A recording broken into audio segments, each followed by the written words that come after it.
with JMU Hall of Famer and someone who knows a hell of a lot about taking it to the house. Joyce breaks a tackle and goes in for a touchdown. Another spectacular run by Delvin Joyce. Delvin Joyce brings his unique perspective to the podcast to break down all things he's seeing about JMU football, with a little help from EPA King Jack Fitzpatrick and Bennett Conlon. Here he goes.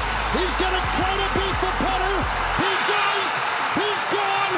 And that is a touchdown. Welcome into To the House. Look at him turn back and forth. Oh, he broke his ankles. Now he's got an entourage. And he's got a touchdown. Now, here's Delvin Joyce with Jack Fitzpatrick and Bennett Conlon.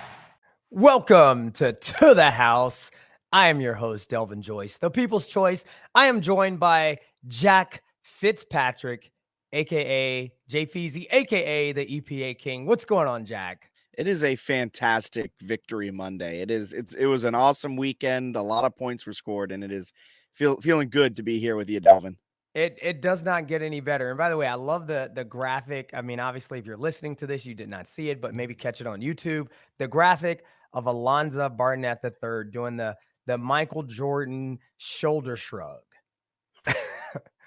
Cold. Wait, I love that. I mean, I love that he did that. Now, I don't know that he knows the Michael Jordan reference or if that's just, maybe doing the shoulder shrug emoji. But either way, unless you were under a rock, then you know that JMU went down to Chapel Hill and once again pretended to be a big boy football program and took down another ACC opponent. So I had the fortune, of course, of being at the game on my birthday with my entire family. My wife and kids were there. I was there with a good friend who's a University of South Carolina grad. And so he's been to South Carolina games, and he said that was the most fun he's had at a football game in quite some time. So excited to have been there. Unfortunately, my voice has not quite come back yet. Jack, how do I sound? BetOnline is the world's most trusted betting platform and your number one source for everything football. BetOnline has every stat, every matchup, and even live odds and spreads to bet on during the games. Think you know your stuff? Get in on our $200,000 mega contest and pick 5 games against the spread every week for your chance at weekly prizes and a share of $200,000. When the game's over, head on over to our online casino and get in on a game of blackjack or poker, or unwind with one of our over 150 slots games. Head to the website today to get in on the action. Bet online. The game starts here. Check out the JMU Sports News Podcast with Bennett and Jack. New episodes drop in the middle of every single week, previewing the upcoming week and recapping the previous week. It's all part of the JMU Sports News Network, your home for To the House and the JMU Sports News Podcast. You don't sound as bad as we both did after the Charlotte game, because our both voices were just shot. Well, we had a lot to scream about during the Charlotte game on both sides. But this time, of course, we had a lot of great things to scream about. And man, so I really want to start tonight, Jack, just by talking about our guy, Coach Bob Chesney. I think that is the place that we have to start. And what I love about what Bob Chesney did with these JMU Dukes going into Chapel Hill, one of the things he said during his pregame presser was that Mack Brown probably didn't even know his name. Like he's talking about how Mack Brown's a legend and, he's one of the coaches that he's never gotten a chance to meet. And he says, the guy probably doesn't even know my name. And sure enough, Mack Brown in his pregame presser, I don't know if you saw this, Jack, he called him Bob Cheney. Did you see that? Oh yeah. Yeah. That's disrespect. Bob Cheney. Now, I will say that Bob Chesney went out and said, put some respect on my name. And after the game, of course, Mack Brown said his name very eloquently and professionally several times. He pronounced it correctly and even was very, very complimentary. So I thought, the fact that Coach Bob Chesney went out and did that was phenomenal. Now, the other part of that, I do think, Jack, that we may actually have to change his name. I think we may have to change Coach Bob Chesney's name to Kaiser Sose, right? And of course I'm talking about the legendary character from the movie The Usual Suspects.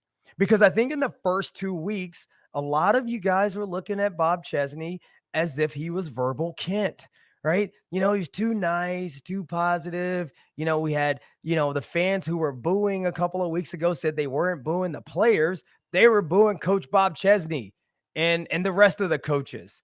And I've also heard some grumbles about, hey, maybe Bob Chesney's overpromised and now he's under delivering and he set expectations too high. And so, Jack, one of the big takeaways from me, I always say that the speed of the leader is the speed of the team. And Coach Bob Kaiser Sose Chesney is an absolute dog, right? If you look at the swagger that our team had in Chapel Hill on that day, they had so much swag. And if you look at the swag that Bob Chesney had on the sideline, he had the exact same swag, right? And so he was giving it to the refs. I loved it, every second of it. Like, if you look closely, he was giving it to the refs. The time we got the actual sideline warning on T. Spence's first interception, right? We got the sideline warning because after T. Spence got off the ground and ran to the end zone, Bob Chesney is sprinting down the sideline with the rest of the team. And so what I saw on Saturday was an absolute dog, a fierce competitor. And what I really liked is in that post-game presser, kind of when he's supposed to put the Kaiser Sose thing away for a minute and go back to being Verbal Kent, he actually let a little of that Kaiser Sose slip out. So in his post-game interview with Dave Riggert, the voice of JMU Radio, who does a fantastic job, by the way, shout out to Dave. But when he was talking about AB3, Alonza Barnett III, he was talking about his performance. He got so fired up. And he essentially said, and I love that he said it, he said, to all the haters and the doubters, don't try to jump on the bandwagon now because we don't want you, right? And in a way, Jack, I do believe that he was also talking to his haters and his doubters. I loved every second of it. Jack, what did you think of Coach Bob Chesney on the sideline during the game and just the swagger that this team had and his post-game comments around jumping on the bandwagon? They were hilarious. Like, I've never, like, we got some real good quotes during the Curt Cignetti era. We got him throwing some players under the bus, him going after some other people. But I think Bob Chesney saying to all the haters and the doubters, you can't get on the bandwagon now, may take the cake. I really like seeing that side of him. Because hand up, I was one of them saying, is he too nice? What's happening? Like, I got so accustomed to this Curt Cignetti figure who was just like this really kind of gruff, mean person. And I saw him win a lot of football games, and Chesney's, struggling against Gardner Webb. This team was a brotherhood. And I know we were talking about it on the podcast last week. Hand up, I was one of them. And then when he said that, and seeing how he was acting on the sidelines, when he said awful probably 15 times to the referee after what probably was a holding call, like object was it was illegal hands to the face. I remember that call. It was illegal hands to the face. You could very clearly see that our guy had his hands in the guy's face. That was a good call, but he went off on it. And I love seeing that. And I think there was a point when he's running down the sideline with Terrence Spence after he makes the pick. Alonza's having a great game. He's over there celebrating with them. He's so high energy. And I think that is now where it could come across as corny when you're barely beating Gardner Webb 13-6. It's really, really kind of awesome to watch. And I kind of like that swagger. I hope he keeps some of that swagger of, totally screw you if you don't believe in us. Hey, by the way, again, speed of the leader is the speed of the team. And if you were in that stadium like I was, I got to see our sideline and what our team was doing. Our team was jumping up and down. They were active. They were going crazy on the sideline between plays, during timeouts. the Chapel Hill sideline did not look that way. And, I said last week that he had an opportunity to deliver a signature win. And that would silence some of the Cignetti comparisons and all these things, because all those other guys had delivered signature wins. And this, of course, was not just a signature win. This was a signature win for the program in general. This was a history-making event. And, the great thing I think that's important about what Bob Chesney, now I'm calling him Bob Cheney. Whoa. Yeah. but the wonderful thing I think about what Coach Bob Chesney did on Saturday is that he's doing this with a complete rebuild. I mean, when Mike Houston came to JMU, he inherited a championship level program already. Like, they had some players. They just needed a coach to show them how to play defense, right? And then when Cignetti came in, he inherited a team that had essentially been to the finals, the FCS championship, a couple of times in the last couple of years. And so they didn't really have the same sort of struggle in this transfer portal era that Coach Chesney does. And what I love in sort of that pregame leading up to this Chapel Hill week, he said, we're not going down there to put up a good performance. We are going to win a football game. I always tell my kids this: trying is excusing failure in advance. Don't ever say you're going to go try. Don't say I'm trying. I hate trying. Just do, right? To quote my guy Yoda. So really love that. Of course, lost in all this, and all that is the fact that, the Dukes absolutely boat raced Chapel Hill, put up 70 points. Of course, Chapel Hill scored 50, but it was never that close. In fact, Chapel Hill scored a touchdown with 1 minute and 18 seconds left in the game. Like, it reminded me of that team that went in to try to pull off an upset against a better opponent, and they're desperately trying to make the score look respectable at the end. That's what Chapel Hill was doing. And so it was tied for, I think, the most points ever given up by UNC, most in that stadium. There's all sorts of record-breaking things that I've seen about this score.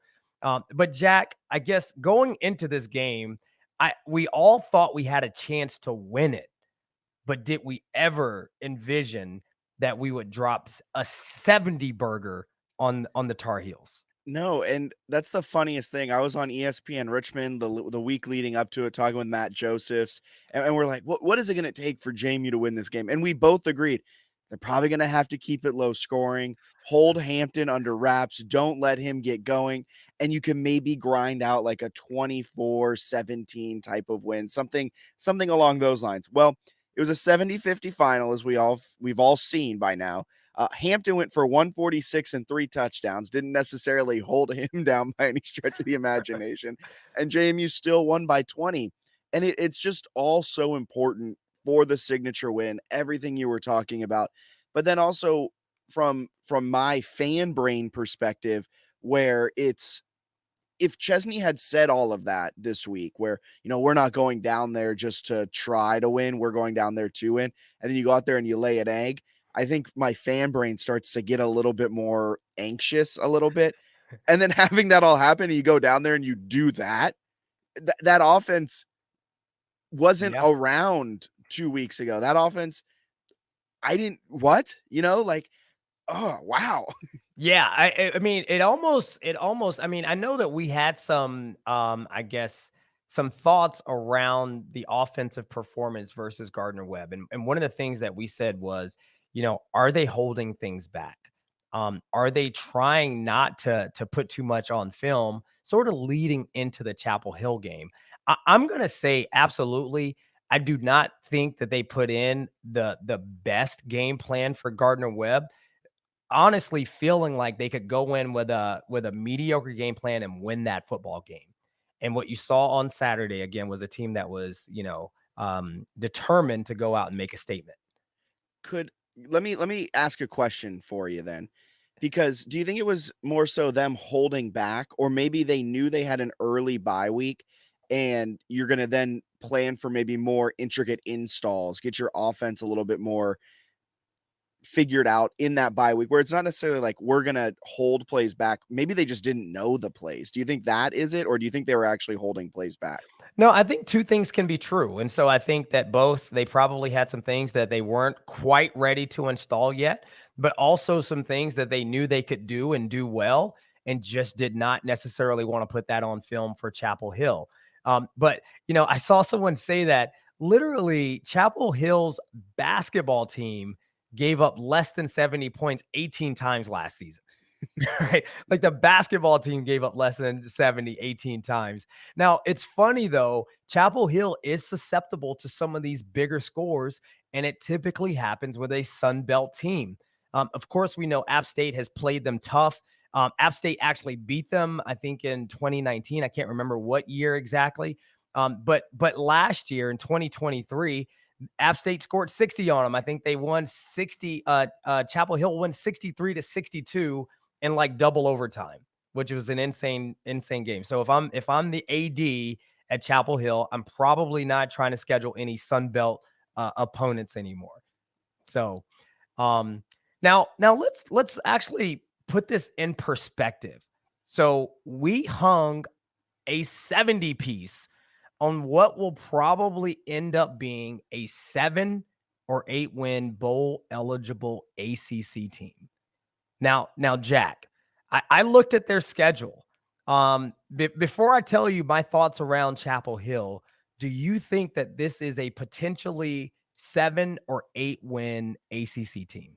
I think it's a bowl team. I'm trying to find their schedule now. So as I clumsily flip through, there it is. As I clumsily flip through my Phil Steele. So they're at Duke, Pitt, Georgia Tech, 1, 2, 3, probably 5 more wins on their schedule. So yes, 7 or 8, right? I mean, Yeah. they have 3 wins now. They're 3-1. Yeah.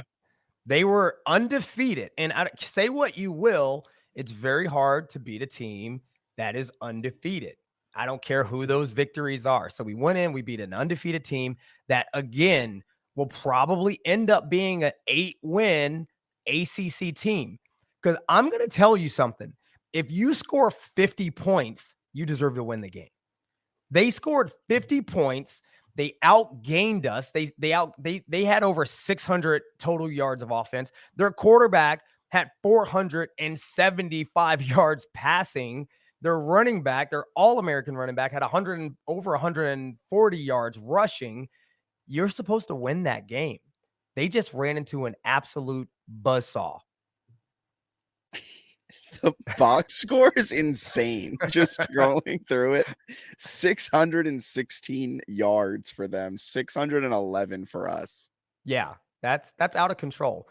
And I'm hearing some Chapel Hill fans grovel about, Jacoby Criswell being their third string quarterback. Now, first off, let me tell you something, Jack. This kid would have competed for the starting job if he hadn't transferred late back to Chapel Hill and missed spring ball. He just didn't get an opportunity to learn the playbook in time. Otherwise, if that kid had been there for spring ball, he would have beat out Max Johnson. Because I got news for you, Chapel Hill fans. Max Johnson didn't necessarily look like a world beater against Minnesota. I mean, he didn't even throw for 100 yards. He was off. His timing was bad. He missed a lot of throws. And Jacoby Criswell, in this game, I believe he played fantastic. I mean, he made some very nice touch throws. He made some NFL throws. And again, they scored 50 points. The only mistake the guy made was the interception, the pick six, right, that he threw to T. Spence. The other interception was just a great play by T. Spence and a function of the receiver not actually coming back for the ball. And then he got strip sacked once, right, because his O-line couldn't protect him. So what were your thoughts on Criswell and his performance? I mean, yeah, when you finish a game 28 for 48, 475 and 3 touchdowns, that's a pretty good performance. He was slicing and dicing. There were times when JMU had no answer for him and he was doing what he wanted against that secondary. I think he was a very, very good quarterback. it's kind of a bummer that's the quarterback we had to face, because who knows how that game plays out with Max Johnson back there, or Connor Harrell, I think his name is. Criswell's a darn good quarterback, and he was making some plays left and right to keep them in it and then bring them back kind of into it late in the game. No, Criswell was the one thing that was worrying me going into this game, other than Amarion Hampton, of course. But I felt like Criswell could play well enough and throw the ball well enough to do some damage, and he did. Man, that guy, I think he's an NFL talent. I think he just needs the right system, but he's got the arm talent. He just needs to make some better decisions in certain places, but the guy can absolutely play some football. I guess the other mistake he made is he didn't put his helmet on tight enough, so his helmet popped off on a play, and so he had to go out of the game. Connor Harrell comes in the game for his one and only play, and he fumbles the snap, giving the ball back to us, and we score a touchdown. It's like when it rains, it pours, bro. I think that was the death of my voice. When that happened, like I'm screaming like there's no tomorrow. But there's several things, as we were talking about this game last week and what sort of the expectations were, there were a couple of things that I was expecting to see that actually happened and that I actually talked about on this pod. Now, the first thing I want to say, as a Virgo, one of the things that we love is being right. And so there's a couple of things that I was really right on with respect to this game. And the very first thing was, I said, if you take the NC off the helmet and the ACC logo and the Jordan logo off the jerseys, this is an average team. And I was basically saying to our fans, hey, we're not going in to play Georgia. We're going in to play a very average ACC football team that's still going to probably win 7 or 8 teams in an average conference. But I was also hopefully saying to the team, to the players, if our players had the mentality that, take the NC off the jersey, take all that away, this is an average team that we can go in and beat. And we showed that. The other thing, and Jack, I think you and I both agreed on this, is we needed to see a fast start. And a fast start, especially from AB3. And of course, he breaks off a 39-yard run to start the game, right? So when he breaks off that run, I didn't even realize it was him, by the way, in the stadium. I was like, oh, who is that? Dawson on a reverse? So what did you think about that? Thank good. That was beautiful play calling. Also, putting Dean Kennedy on the sideline was absolutely fantastic. But that first run, it felt like Kennedy had his fingers on the pulse for that game, and you just knew they called a read option. He keeps it, pulls it, and the North Carolina edge defender just had no opportunity to.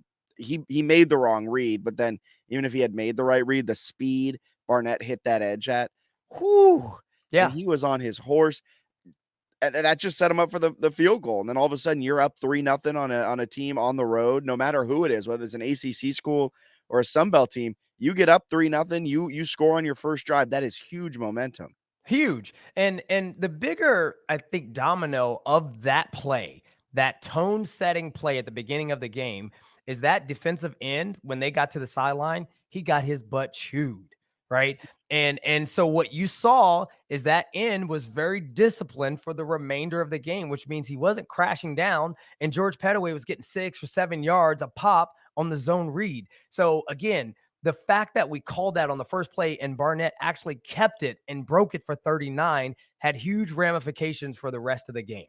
Now, the other thing that we said, or that I said, because Virgos are right, shout out to my birthday on Saturday, Hampton would get his. I said Hampton is going to get his. There's no way to stop him. You can only hope to contain him, but we had to try to force some turnovers. And forced turnovers we did. We got 5 of them. Now, we gave away 1, but we were +4 in the turnover ratio. So anything that you saw in those turnovers? The Lyle Hemphill defense is so different from the Bryant Haynes defense. Both are elite level, but just watching a defense be able to create the turnovers. I was talking with Hemphill during the offseason at JMU Football Media Day, and I was just genuinely curious how he was able to coach so many different defenses over different stops over his entire career that create turnovers at such a high clip. Because when you're looking at stats year over year, more so in the NFL, but one of the least sticky stats, something you can't replicate year over year, is turnovers. It's something that is kind of random. And I asked Hemphill, how do you do this? And he's like, well, we practice it. We punch at the ball. And he kind of like went into like this analytics side of it where, if you punch it every 50th punch is a fumble, punch it more. Because eventually you're going to just increase your odds. You're increasing the opportunities to do it.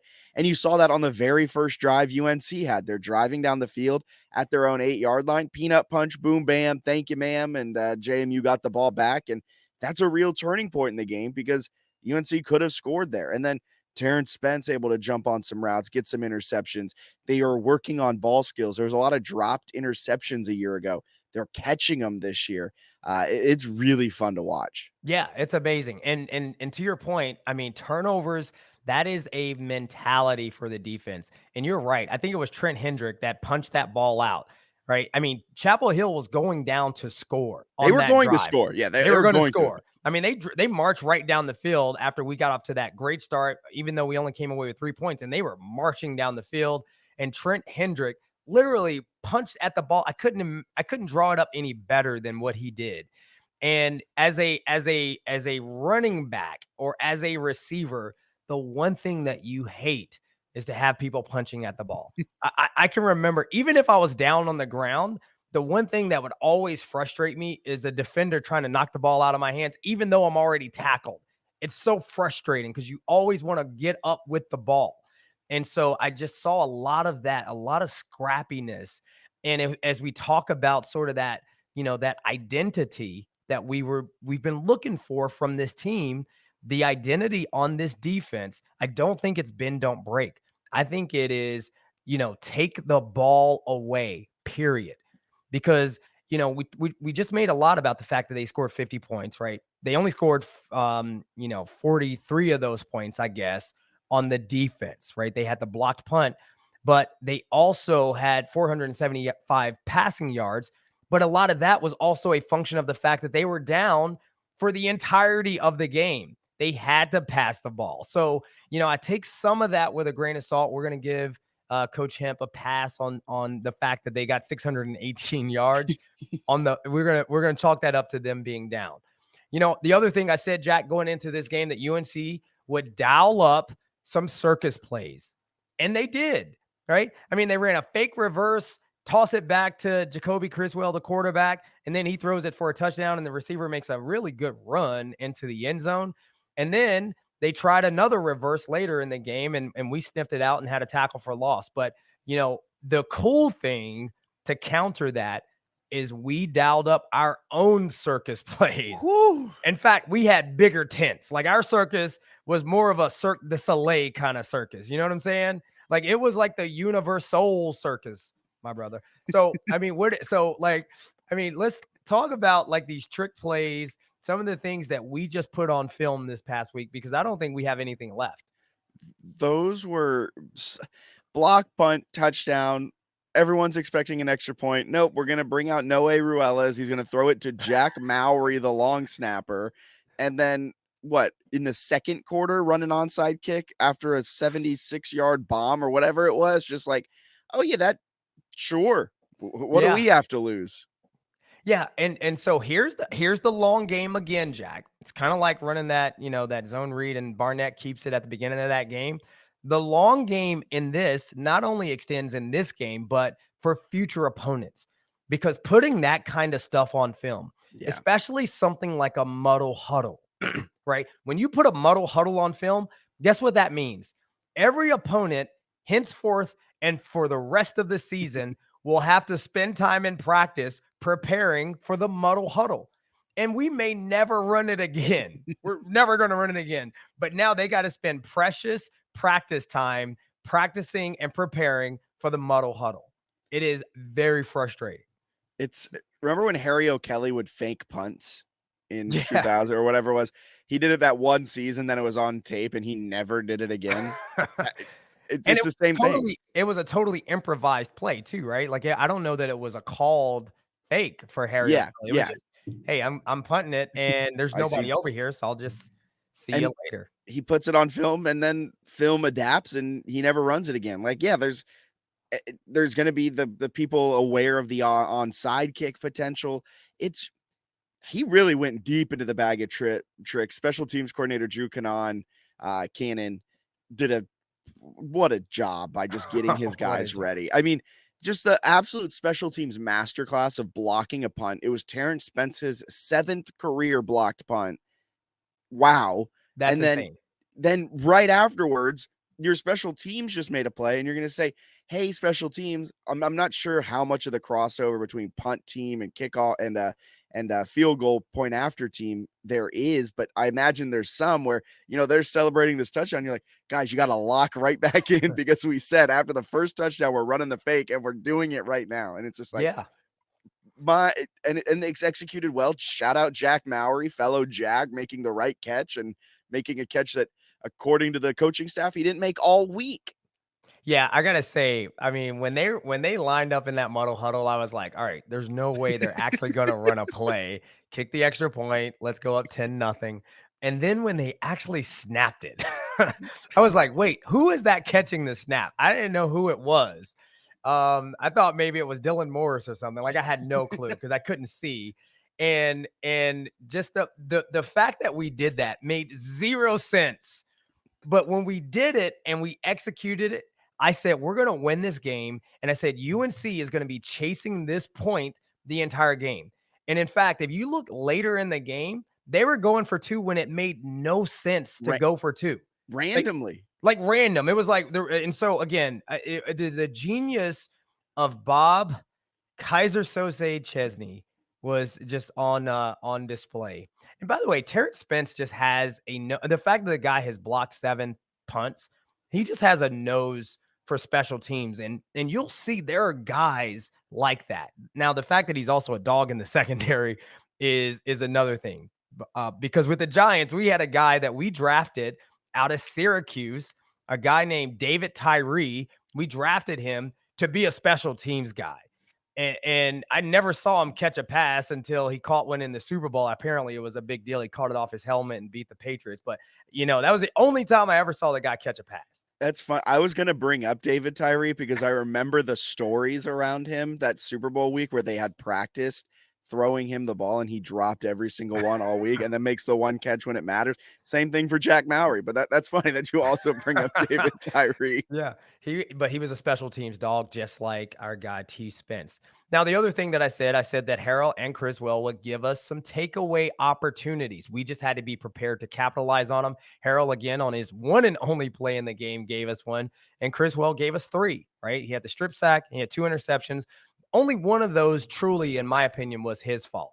I also said, and this is a big one, Jack, I said that they don't pressure our quarterback with just their front 4. Like, for whatever reason, they've got a pretty good defensive line, but they just don't get upfield and pressure the quarterback. So a lot of times they need a blitz scheme, like some sort of blitz package in order to put pressure on the quarterback, but they don't hide their blitzes.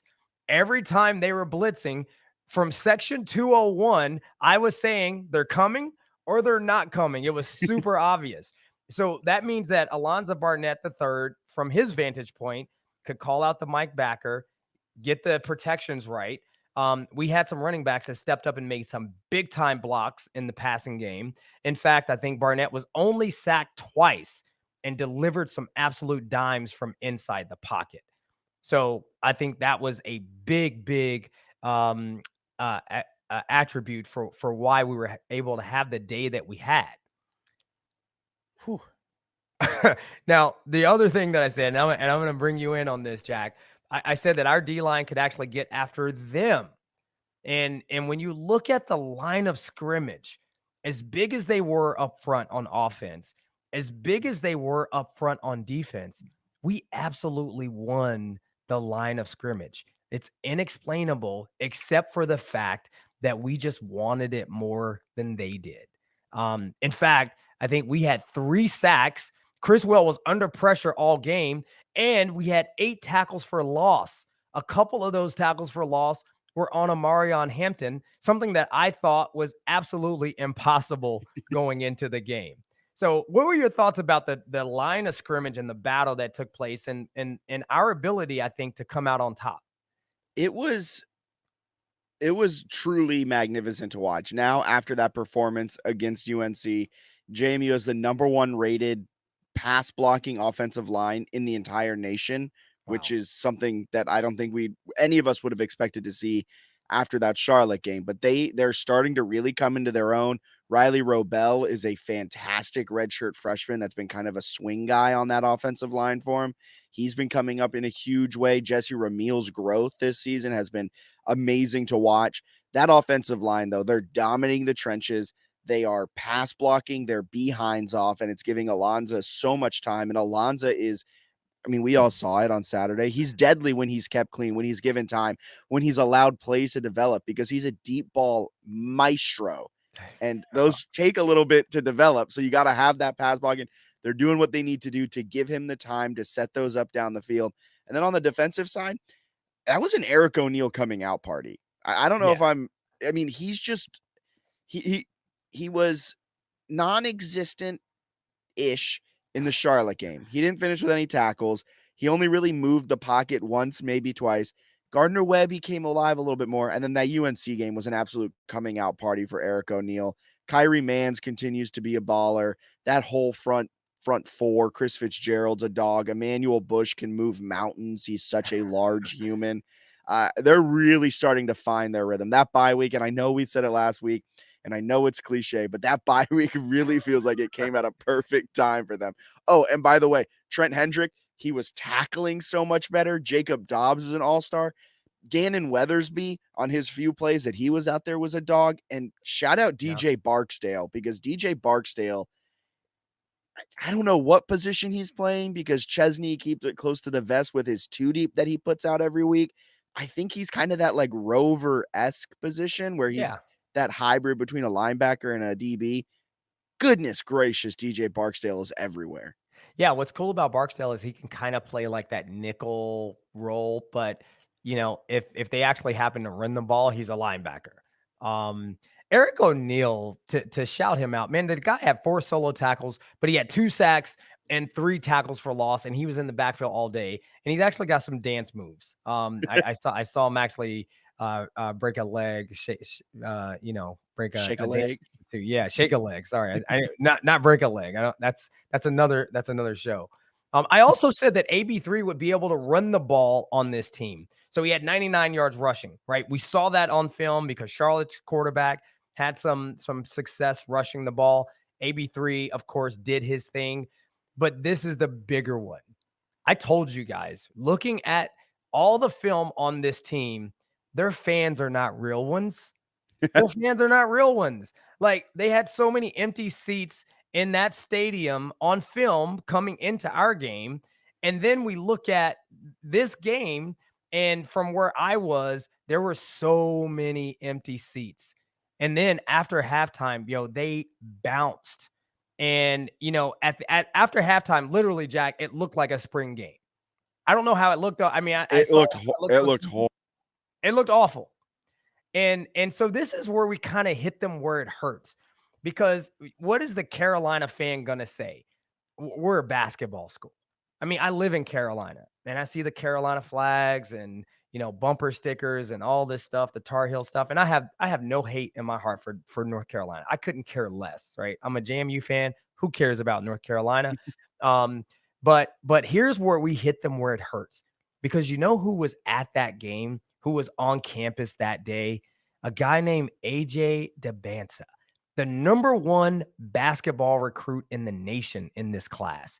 And he was on campus, and he's trying to figure out if he wants to go to Chapel Hill. And you know what he heard? He heard their fans booing their players going in at halftime, right?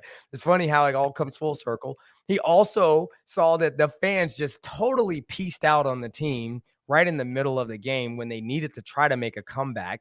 And so, again, you are a basketball school, but we just totally obliterated you in front of your most prized possession, a chance to get the number 1 recruit in the nation. Yikes. So that made me happy. So now let's get into this offensive performance a little bit. right? Because, the thing that we've heard from Bob Chesney, the thing that we've heard from Coach Kennedy is that this team, they're a block away, right? Or they're a batted pass away from executing and being great. And you know what I saw? I saw a lot of those blocks where we said they were a block away. I saw a lot of those blocks being executed. They said that we're a pass away. I saw a lot of those passes being executed. And you know what? As I'm thinking about Chesney, I got to go back in this for a second. Him giving it to the ref and saying awful, that's awful, awful, awful. It was not the hands to the face. I'm sorry. I got to correct the record. It was the block. They called a hold on Dylan Williams, I think, on the outside, number 10. That was the play? That was the play. And it was an awful call. Yeah, it just came back to me. Because I was thinking about us being a block away, and we've got this receiver down the field making a fantastic block, and he gets a holding call on him at the end of the play when it doesn't even matter. The running back was even behind him. Like, it was an awful call. But we've heard that this team has been a block away. What did you see, though? Did you see the execution on offense that you've heard so much about coming out of, spring and fall camp? Yeah, it finally all melded together. It all came together where things were firing on all cylinders. They were hitting the right reads, the blocks were happening. And I mean, their pass blocking grade was just absolutely unreal. I think the best scored pass blocker was Jesse Ramil and Joseph Simmons, both 85 plus, which is like near elite level in PFF grading. And it showed the entire offensive line had nearly above average to elite level grades. And it showed they were making the blocks when necessary, but more importantly, their run blocking looked very good. George Pettaway has that special sauce. He's a very good running back, and his ability to get going on the ground, I think, then opened up so many different things in the passing game. And I just got to shout out Omarion Dollison because you were going on things that you were right about. I did say onto the house last week, I said it kind of tongue in cheek, but I said if he has 3 catches for 125 and 2 touchdowns, that's the type of game Dollison needs to have. 3 catches, 120 yards, and a touchdown. I'd like to say pretty spot on. Yeah, you were right, bro. What's your sign? You Pisces, right? I'm Pisces. Yeah, okay, whatever. But so Dollison is a monster, bro. Like, he is so fast. I believe he can run by just about any DB in this league. I think he had a post-game press conference comment, something along the lines of like, I just ran. Like, how'd you get open? I think he was just like, I ran. And it's like, yeah. All right. Well, the old rule is if I'm even, I'm leaving, right? If we're even, I'm leaving. Yeah. I think the commentator actually said that during the broadcast. And once Dollison, if he didn't even have to stem his route on the receiver, on the DB, he just runs right up to him, gets even with the person, and he's gone. You can't stop him. Now, I think that we have to obviously talk about AB3, Alonza Barnett III, and he has obviously emerged as the team leader. I said last week that this adversity was going to cause some leaders to emerge, and I'm so proud and happy and excited that one of those leaders is our quarterback, because we need him to be a leader, and the team loves him. If you see how they all reacted to his success and his ability to go out and have fun, you can see that he is the obvious leader on this team. So congratulations to him. He was named the AP National Player of the Week. Of course, with that, he was named the Sun Belt Conference Player of the Week. But the thing that I saw this week, in addition to the swagger, I saw a lot of confidence. And the thing that I've heard some people say, sort of the amateur take on quarterbacks is, well, he's not really going through his progressions. He just kind of looks one way. Well, guess what? The guy went through his progressions. If you watch his head during that game, he looked off and went through 2 or 3 receivers before he ever actually made a decision. The other thing that was really important, and I'm so glad that he put this on film, because this is going to create nightmares for opposing defenses for the rest of the season, is every time he scrambled outside the pocket, guess what he did, Jack? He kept his eyes downfield. He waited until the last minute each and every time to tuck the ball before he actually took off running. And what happened on the pass? I think it was to Cam Ross, right? Down in the red zone. He starts scrambling. He could probably run it in, but he keeps his eyes downfield. As soon as the linebacker engages to come after him, he just tosses it to Cam Ross for an easy touchdown. So thoughts on our boy AB3 and just his ability to completely shred all the doubters and the haters. He's a noon guy, man. It was his first. Oh. That was his all right, first. well, that's bad news. I mean, what time is the Ball State game? What time? Ball State's 1:30. Ball State's 1:30. So we're good to go. We're good. No, but it's really good to see because he had been through the ringer last year with Bucknell, getting benched, being openly shamed by his head coach. He then goes through an entire offseason, or the rest of the season, an entire offseason. The season doesn't start maybe the way fans were expecting it. All the advanced metrics said Barnett was actually doing very, very well. His receivers were just making poor drops. And as Chesney was saying, they're a block away, they're this away.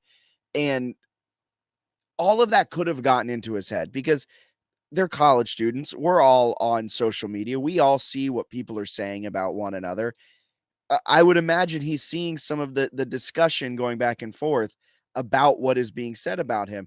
That could easily bring you down, especially going into that bye week after a Gardner-Webb game where you were expected to, that was supposed to be your coming out party at Bridgeport Stadium. It wasn't. Like, there's just so much in your head. And he goes out there and he shows development. There was the thing I was saying where I just wanted him to run more because I felt like in the Gardner-Webb game, he was reluctant to run. And that felt like it was then making him almost too in his head. Not that I'm trying to get into his head and try to figure out what was going wrong, but he was running the ball. Things were going well and his confidence rose. And that moment, that UNC game could have teetered either way after everything, after the last 385 days up into that point, where it could have swung the pendulum in the other way. You return home, you're in front of your high school coach, you're in front of your friends, your family, probably some high school teammates, some like everything. And it could have swung the other way. And instead he had a performance that's going to go down the history books. And I don't know if it'll ever be broken. Historical performance for AB3. I mean, 388 passing yards, 5 passing touchdowns, 99 yards on the ground. I mean, could our statistician not give him 1 extra yard? That's a home field advantage for the Tar Heels. That's for scoring 70 -1. Yeah, but come on, let's get 1 more yard, get the guy over 100 yards. But he had 2 rushing touchdowns. And during the game, I think what was also pretty important is that we've heard a lot about all the weapons on this team. He used every single one of them. I mean, there were 8 players that caught passes during this game. Omarion Dollison caught 3 passes, 125 yards. He had a long of 69. My boy. Your boy, right? Cam Ross, 7 catches, 107 yards, a long of 42. Yamir Knight, I'm so excited to see this guy doing nasty work in the slot. 5 catches, 81 yards. He had a long of 48, and that 48-yard catch, number one, came on a big 3rd down play. It was an explosive play for Yamir, and it gave us another opportunity to score another touchdown and pile on to the lead that we already had. He also got the tight ends involved. Each of them caught a touchdown pass, Cal and Thompson, right?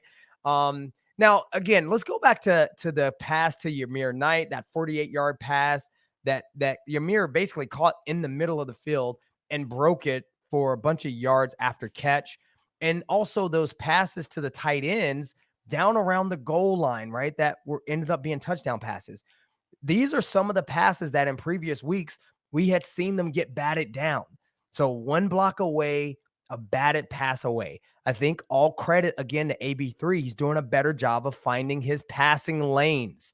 And so, a batted pass is not always just a great play on the defensive side of the ball. It's also the quarterback maybe not waiting a split second to find that passing lane and get it to the receiver.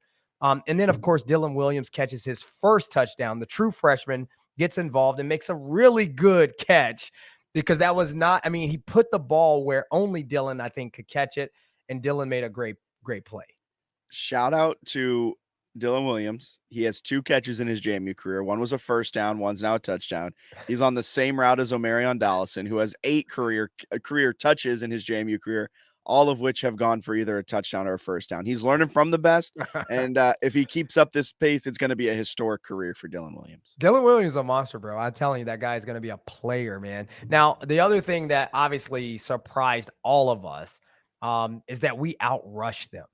223 yards to 141 yards. And going into that game, if you told me we would outrush them, I would have said you're crazy. Except for the fact that I also said our running game should be pretty hyped up and amped up to go against an All-American. Now, obviously, Barnett ran 13 times for 99 yards, but our guy GP, George Pettaway, who is fastly becoming my favorite player on this team because the dude, I mean, he's so quick and explosive. I don't know how he does it, but he's running between the tackles, and then all of a sudden he's at the second level. And I don't know when and how he got there. That's how fast and quick he is. He's amazing. But he also piles on 87 yards. I think he also had a pretty nice run that got called back for a holding or some crap. But, I mean, just really amazing to watch. And then, of course, Purdy comes in and has 6 carries for 22 yards, but also had a couple of really big catches that gave us some big gains. So we got phenomenal production out of our backfield. Irrespective of the fact that Iowa Day did not play in this game. So thoughts on the running game? That is the most interesting thing. One, George Pettaway is a dog. What a UNC revenge game for him. I mean, he goes to the place where he couldn't really break through their backfield, and Mac Brown and that coaching staff was watching him run and be like, man, who'd be a really good compliment to Hampton right now? That guy that we let leave on the other sideline, and he's going to ball out and be an absolute stud for JMU. But Io didn't play. Tajee Hudson did play, but was limited in his availability. Tyshawn Wyatt, we still don't know the availability for. Kind of building on what you said, where if you had said we're going to outrush UNC, I would have looked at you dead in the face and said, you're wrong. And then if you had also said we would have put up 70 points without the coming into the season star running back, the assumed wide receiver 1, and our first team or our all conference preseason left tackle not playing, I would have been like, yeah, very funny. And our Power 5 Washington transfer quarterback behind center, right? Yeah, it's like there's just so much to it where you're like, what happened in this game? But I think at the end of the day, it just shows that maybe kind of what we were saying, or at least I was saying coming into this, where we have maybe better top end talent, but the depth, well, there were so many, I forget what even the thing was, but this team has extreme top end talent. It seems like in places we weren't expecting, and it has the depth that I don't know if we were necessarily fully anticipating that they'd be able to go 1, 2, 3, 4, 5, 6, 7, 8 deep at pass catching. Yeah. Well, and then the other thing, I mean, if you listen to the broadcast, because I couldn't wait to come back and watch the game, the announcers were dumbfounded by the fact that we were still rotating 3 offensive linemen in and off the field, right? And so, that's something that no one in the country is doing. And, we thought that was probably going to subside a little bit, but we rotated 3 at a time in and out for a lot of that game. Let's transition over to defense for a second, because obviously defense wins championships. Of course, the perception in a 50-point, 70-50 game is that there was not a lot of defense being played. But I can tell you that Coach Hemp dialed up a masterful defensive game plan. And I do believe, again, that a lot of the yardage that we gave up was, hey, you know what? We're up big. Let's go to that sort of bend, don't break. We'll give you guys, some of these passing plays, but we're not going to allow you to necessarily retake the lead. It was interesting, though, to hear Coach Hemphill sort of downplay the advantage of having a common opponent, because I think that was him just employing a little bit of gamesmanship with Carolina, just making them think that he didn't necessarily want to play into the idea that having had an opportunity to play Charlotte and then watch them play or watch this team play Charlotte would give them any sort of advantage. But if you think about it, if you can watch another opponent that you've played give certain defensive looks and see how that team sort of reacts to those defensive looks, so on and so forth, it is a huge advantage. But he sort of downplayed that big time going in. I don't know if you saw that or heard anything about that. I saw him downplaying the fact that he's played against UNC before, like as a defensive coordinator, and he's just like, I don't know, they've beat my ass every time or something like that. And it's just like, I love this guy. Yeah, that was the other thing. I mean, dude, you were at Duke, right? I mean, you know this team pretty well, and so obviously it's a different team if there's not Drake May, NFL first round quarterback behind center. But fundamentally, there are some things, and I would say that there were probably some tendencies that Coach Hemp picked up on, and he was able to exploit those tendencies throughout this game. There were so many times that we bought a blitz and we were blitzing corners and safeties from depth, and he would dial those blitzes up, and they would blitz the exact gap that we needed to blitz in order to tackle the running back, right? Like the fact that we tackled Hampton and basically kept him under 100 yards until he broke that 50-yarder in the fourth quarter when the game was over. Like he was under 100 yards going into the fourth quarter. So they did a phenomenal job. And I think Coach Hemphill said, you know what, you guys can beat us, but Jacoby Criswell is going to have to beat us. We're not going to let Hampton beat us. And that's what they did. I mean, just a masterful game plan. They held him to 21 points in the first half with everything happening on the offensive side of the ball. That's impressive in and of itself. And then, like you said, you kind of go into not prevent defense, but the defense of, okay, we're going to let you pass in front of us because then we're going to tackle you inbounds. The clock's going to run. And at this point, you're playing the clock just as much as you're playing us. And yeah, they're going to rack up some yardage. And he did a great job of, I mean, so many of the blitzes you see where he disguised exceptionally well. And then all of a sudden, Thomas breaks, Barksdale breaks, and you're like, oh, Kai Holmes breaks. And you're like, whoa, that was right time, right place. Yeah, even late in the game when when the game was largely decided, if we want to call it a prevent, it wasn't necessarily even, a prevent. Like they were still bringing pressure and bringing blitzes and running cover zero behind it. And I was like, wow, who is this guy? This defense was playing loose. They were flying around. They were having fun. And most of all, they were competing. I mean, those guys went out and competed. They were talking trash to Chapel Hill fans. Terrence Spence is in the end zone doing what's the quarterback, the Johnny Manziel money. I mean, he didn't quite do the money deal, but it felt like that, like that kind of swag. And they were firing up our fans. And so again, you said it already. Shout out to DJ Barksdale. That dude had a tough task covering Nesbitt. I mean, Nesbitt is going to probably end up being an All-American tight end. And he's one of those tight ends that should actually be a receiver, but he also blocks pretty well and he runs downfield pretty well. So he's a tight end. But I thought Barksdale did a masterful job with him. 7 tackles, 6 of those were solo tackles. He had 2 tackles for loss, and the coverage on Nesbitt, a bigger, more physical receiver at 6'5", who was pushing him off all day, right? And there was never a call of offensive pass interference, but every single time Barksdale was right there on him, right? So I thought Barksdale did an amazing job. Trent Hendrick, again, 7 tackles, 5 solo, 1 sack, 2 tackles for loss, a forced fumble.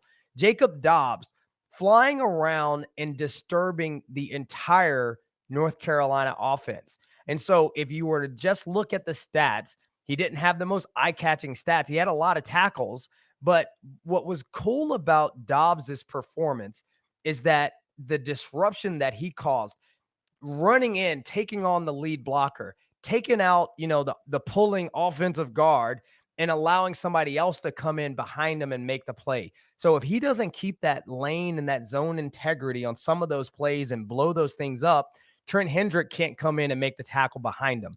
So shout out to Dobbs. Of course, we already talked about Eric O'Neal, but the one thing that I got to point out in this game specifically, the officiating. was absolutely horrible. I mean, I never want to be one to say anything about refs and officiating, but they were horrible for both teams. And the horrible calls that they made were these roughing the passer calls. So many of them. There were like 5 in the game. And the 2 that they called on Chapel Hill on AB3, they were terrible calls. I mean, I don't believe either one of the calls that we got for roughing the passer were truly roughing the passer. And then they called the one on I think it was Dingo, or I can't remember exactly who. Dude, I mean, as Criswell is literally throwing the ball, he's tackling him. And they call roughing the passer. It was the worst officiating call I've ever actually seen, ever. There was another one. I think it was the very first one they threw the flag on. Probably it may have been on the first drive of the game where Criswell gets rid of it. And then the defender doesn't even take like a large, like his momentum is clearly, he initiates the tackle, he's not in the process of the tackle, but like initiates that forward while he still has the ball, lets go of it. And then he just gets hit and he pulls up. And they called it rough. And it's just like, what are we doing? I mean, listen, I hope we send these plays in. Like, I hope Coach Chesney, sends all those plays in to their officiating crew, because those were terrible calls. So really proud of the defense, really proud of the offense. The special teams obviously came up big with a blocked punt. Of course, we got one blocked. There was the guy kind of ran free. It was sort of a miscommunication. And Hansen, if you watch it, he sort of bobbled the snap a little bit, which gave him a split second slower get off. And I think there was more of a perfect storm that led to that block punt. Yeah. Not anything they did scheme wise. Just kind of tough. Yeah. Tough. Yeah, it was tough. And so, again, just an overall great performance by the team. My hat's off to them. Of course, now we have to go to we have a game against Ball State. And, I love, some of the conversation that Coach Chesney has had with this team this week, where he says the leading cause of failure is mismanaged success. And, I listened to his press conference today, actually, I think, where he says they highlighted some of the bigger wins of some of the G5 programs against FBS or against Power 5 programs. And then what happened to those teams the next week? The Northern Illinois over Notre Dame, and then the next week or week later, they lay an egg, right? So again, highlighting those things and making sure that this team is absolutely prepared to go out and have a fantastic performance in what is, I think, another sold out family weekend crowd. I think is very, very important. So, Jack, I know you've done some research on Ball State. What are your thoughts, I guess, on their opportunity to come into Bridgeforth, the mullet, where it's business on one side, party on the other? What is your take on their ability to come in and play spoiler? I mean, this is a perfect trap game for Ball State to come in and throw an exclamation point down. You beat North Carolina, you put up 70, and then next week you're starting conference play. You're going on the road at ULM. Not a huge opponent, but it's the start of conference play. And then in the middle, you have this Ball State game, family weekend, typically a little bit sleepier atmosphere. It is sold out, but the makings are there for this being a trap game. Ball State hasn't been what a lot of people would say as good, and they haven't been necessarily good the last 2 years or so. They beat Missouri State to open up the season 42-34. They back up that win with a 62-0 loss to Miami. The Hurricanes absolutely demolished them. And then last week, Ball State lost 37-34. So that was against Central Michigan. They're not going to do anything necessarily too crazy. They've got, a traditional quarterback, Caden Simonza. He's thrown for how many yards? 658 yards, 7 touchdowns. He does a good job of protecting the ball, only 2 interceptions. But this was a guy who was a backup, kind of a third-string quarterback for him last year. Ball State's quarterback that finished the season in 2023 is now actually a defensive back for the Ball State Cardinals. So it wasn't It's just an interesting kind of movement at the quarterback position for them. They have an all right running back. He was named to Phil Steele's preseason all MAC team, Braden Sloan. He's averaging just 4.7 yards per carry, just 2 touchdowns, averaging 70 yards per game. It's not a crazy Ball State team. They're not great offensively. They're kind of very bad defensively, but they put up 42 against Missouri State. They put up 34 last week on the road.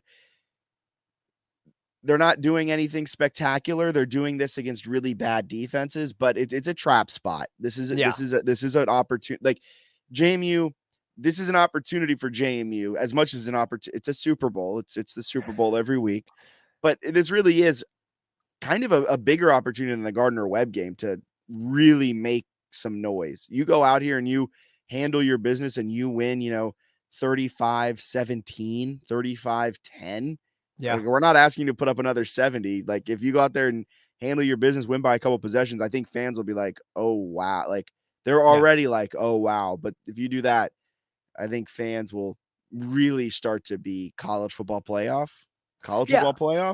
Yeah, and playoffs. Now, what you talking about? And I don't know that we really know who this Ball State team really is, honestly. Like, I would like to say they're a bad team. They're coming out of the MAC, which isn't like the G5 powerhouse conference, right? Like the Sun Belt or the Mountain West.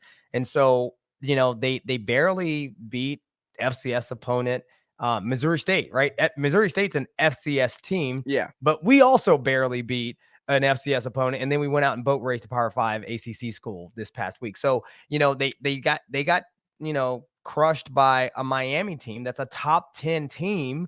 And so, we don't really know how good or bad they are. If I was being a pessimist, which I've been called many of times, JMU has played more bad quarters of football this season than they have good quarters of football. Yeah. And I'm just saying, we can't start playing in the parade now. Yeah. You got to go out there. If you can handle your business and play good 4 quarters of football, I think there's a lot more buy-in. I'm not saying I'm a pessimist, but there is a pessimistic way to look at this season so far and say this Ball State game is a test. It's going to be a test. Potentially, absolutely. And I think, the hard part is you got 19 and 20-year-olds who this week on campus, they are the man. If they're on social media, they are the man. And I hope they don't read comments on social media, but we're all humans. I hope they don't watch our show. Like, I don't want them to hear what I'm saying about them, right? Like, I want them to go out and head down, tunnel vision, and play hard each and every week. Like it is the Super Bowl. All right, Jack. Sorry. Any final thoughts on Ball State? My last thought is, you said that UNC game would be a great opportunity for leaders to come out and kind of prove who the leaders are. I think we've gotten a good idea of who they are. It's Jacob Dobbs. It's Alonza Barnett now. I think this week is now an opportunity for them to cement that. You go out, you get your side of the ball locked in, ready to go in a trap game opportunity.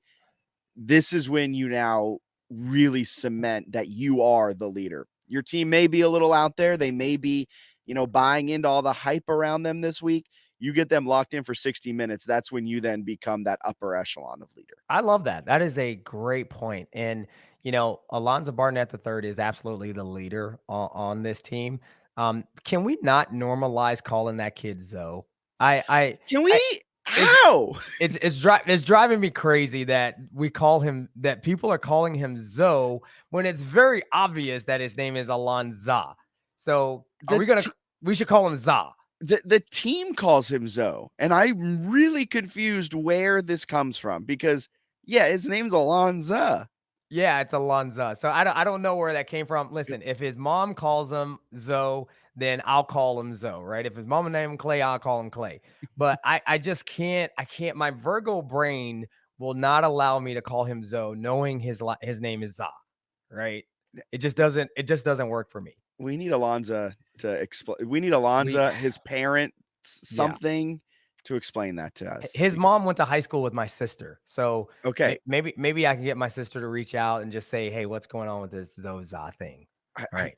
Yeah. So that was a close second for what you talking about, Willis. But I got something better. I was going to say, what are you guys talking about calling this guy Zoe when his name is obviously Za? But I got something better. It's time for what you talking about, Willis. What you talking about? What you talking about? What you talking about? What you talking about, Willis? All right. So after this game, Coach Mack Brown, who, by the way, I think I have a lot more respect for after this game. I always knew he was a legendary coach. He's obviously in the Hall of Fame, and just hearing him and how he treats his players and talks about his team really endeared me to him, and I think his entire program and his philosophy. But there was something that he said after this game that really made me say, Coach Mack Brown, what you talking about, Willis? He said, you shouldn't be at North Carolina and lose to a group of 5 team. I was dumbfounded that he said that. Now, if he said you shouldn't be at North Carolina and get boat raced by a group of 5 team, then I could maybe get on board with that. But he said you shouldn't even lose to a group of 5 team. In the process, he insulted over 60 schools that identify as group of 5. And it's not like we are an FCS program with less scholarships than you. We have the exact same number of scholarships that North Carolina does. And even if we were an FCS program, think about this. Coach Bob Chesney did not disparage Gardner-Webb or the entire FCS after the close call against Gardner-Webb. He said, hey, hats off to those guys. They dialed up a great game plan and they came out and punched us in the mouth. So I was really disappointed. And the disappointing thing, all the talk of the, embarrassing performance for Chapel Hill and all those things, not really complimentary of JMU. So again, you aren't some powerhouse SEC school. You guys are a basketball school. And for the record, we beat you last year by proxy because UVA came in and beat you in Chapel Hill and beat you down when you were ranked 10th in the country with your NFL quarterback. So what you talking about, Willie? You shouldn't lose to a G5 school. I hate that take from Coach Mack Brown. I like everything else he said this week. I like everything he said about his kids and being, loving them and wanting to support them and get them back to a positive mind state. But I really, really hated that he said that. Jack, did that piss you off the way it pissed me off? Hey, Mac Brown still thinks it's 2005 when his Texas whatever he did, was his Texas Longhorns against USC? Yeah, that's right. Yeah, he still thinks it's 2005 with a group of 5 being less than.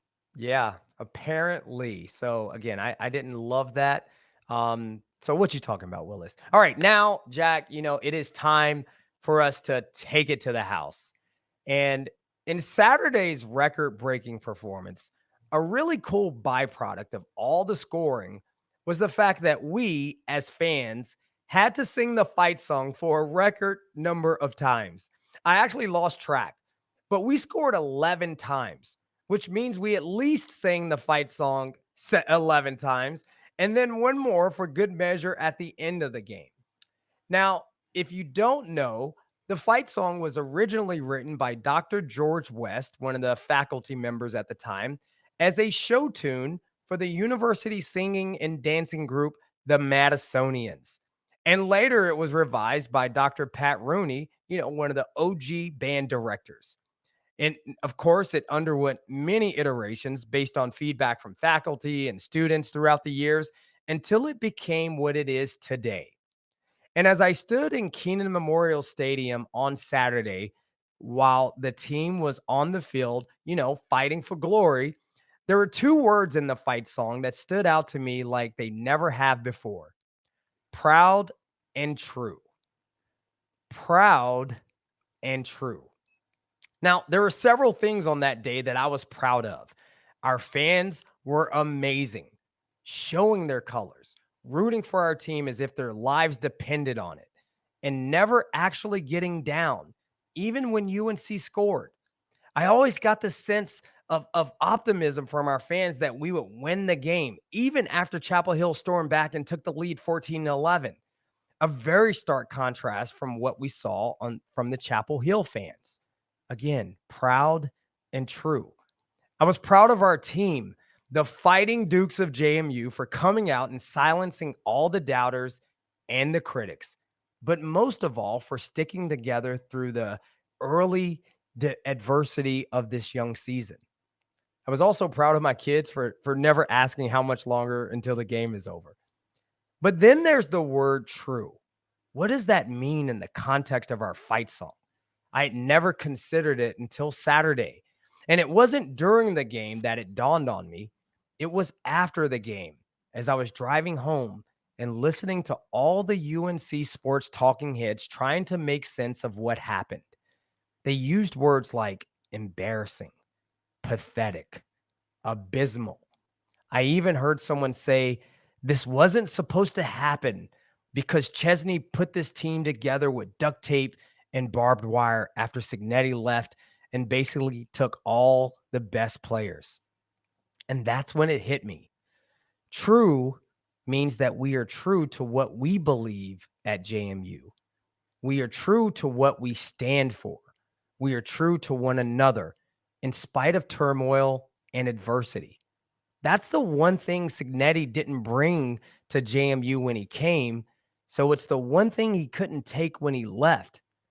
It's also the one thing the Chapel Hill crowd didn't understand. So in all their pontificating, trying to figure out what happened, they can't make sense of our adherence to our true selves. Now, Jack, I think there's a lesson in there for all of us. My good friend here in Charlotte, Chef Greg Collier, who is a James Beard nominated chef, said to me once, "Nobody can beat me at being me."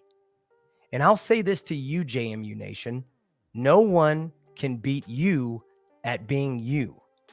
In sports, at life, at home, at work, it doesn't matter. So no matter what's going on in your life, turmoil, adversity, haters, doubters, show your colors, proud and true, just like the Dukes of JMU.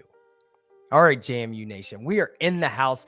Thank you for listening to this very special edition of To the House.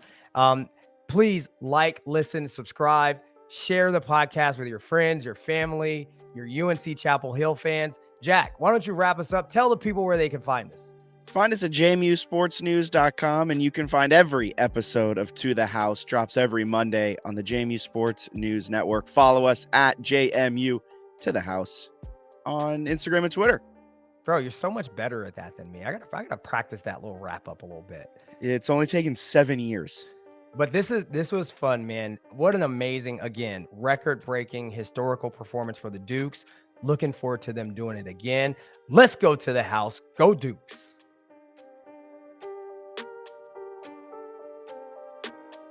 To the House is part of the JMU Sports News Network. New episodes of To the House with JMU Hall of Famer Delvin Joyce drop every Monday, and episodes of the JMU Sports News podcast drop in the middle of every week. Subscribe to the JMU Sports News Network wherever you find your podcast and never miss an episode. You can watch every episode of To the House on the JMU Sports News YouTube. Stay updated on social at JMU Sports News and at JMU To the House, and at our website, jmusportsnews.com.